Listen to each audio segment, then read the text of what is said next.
आप सबको मेरा प्यार भरा नमस्ते। हम पढ़ने जा रहे हैं अलंकार। अलंकार का शाब्दिक अर्थ है आभूषण या गहना। आइए पढ़ते हैं परिभाषा। वाक्य की शोभा बढ़ाने वाले शब्दों को अलंकार कहते हैं। अलंकार दो प्रकार के होते हैं, शब्दालंकार, अर्थालंकार।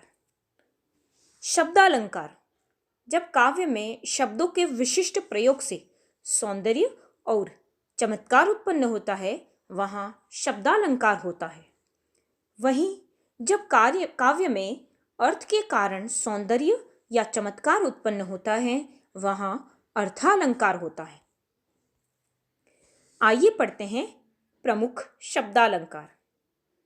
सर्वप्रथम अनुप्रास, उसके पश्चात यमक और श्लेष अलंकार। अनुप्रास अलंकार जहाँ वर्णों की आवृत्ति से चमत्कार उत्पन्न होता है वहाँ अनुप्रास अलंकार होता है। उदाहरण, तरणी तनुजा तट तमाल तरुवर बहु छाय। प्रस्तुत पंक्ति में त वर्ण की आवृत्ति हुई है, अतः काव्य पंक्ति में चमत्कार उत्पन्न हो रहा है, अतः अनुप्रास अलंकार होगा। चारु चंद्र की चंचल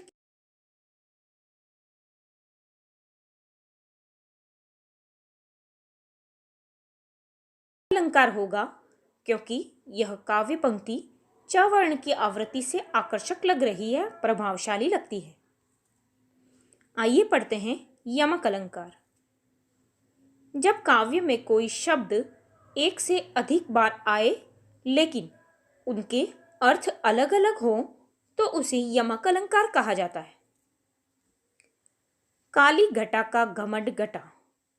प्रस्तुत काव्य पंक्ति में घटा घटा दो बार आया है लेकिन इनके अर्थ भिन्न हैं। पहली घटा का मतलब है काले बादल और दूसरी बार आए घटा शब्द का अर्थ है कम होना। वैसे ही तीन बैर खाती थी वे तीन बैर खाती है। प्रस्तुत काव्य पंक्ति में बैर बैर दो बार आए हैं और यहाँ बैर का मतलब है बैर जिन्हें हम खाते हैं वो फल, और दूसरे बैर का मतलब है बार, तीन बार खाती हैं। अतः बैर बैर दोनों ही शब्दों का अर्थ भिन्न होने के कारण यहाँ पर यमक अलंकार है। कनक कनकते 100 गुनी मादकता अधिकाय, वा खाए बोराए जग पाए बोराए। अर्थात यहाँ पे दो कनक दिए हुए हैं। एक कनक का अर्थ होता है सोना और दूसरे कनक का अर्थ होता है धतूरा, अतः यहाँ पर यमक अलंकार है। आइए पढ़ते हैं श्लेष अलंकार। जहां एक शब्द का प्रयोग एक ही बार हो परंतु उसके अर्थ एक से अधिक हो। कहने का तात्पर्य यह है कि एक शब्द पे यदि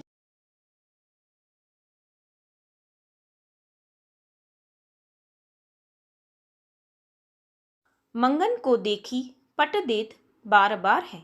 यहाँ पे शब्द है पट, जिसके दो अर्थ यहाँ पे निकाले गए हैं। पट का अर्थ है मांगने वाले को देख करके कपड़े देती हैं बार बार, अतः कपड़े का मतलब है, पट का मतलब है कपड़े। दूसरी बार मांगने वाले को देखकर दरवाजा बार बार यानी किवाड़ बार बार बंद कर देती है, तो इसका मतलब पट का मतलब है दरवाजा। सुब्रन को ढूंढत फिरत कवि व्यभिचारी चोर। यहाँ पर सुब्रन के तीन अर्थ हैं। कवि के लिए यह अच्छे वर्ण शब्द, अच्छे शब्द कवि ढूंढता रहता है। व्यभिचारी है, वो सुंदर स्त्री के बारे में सोचता रहता है, तो सुंदर स्त्री सुब्रन का अर्थ। और तीसरे सुब्रन का अर्थ है सोना, चोर है वह सोना ढूंढता है। अतः यहाँ पर एक ही शब्द में तीन अर्थ चिपके होने के कारण श्लेष अलंकार है।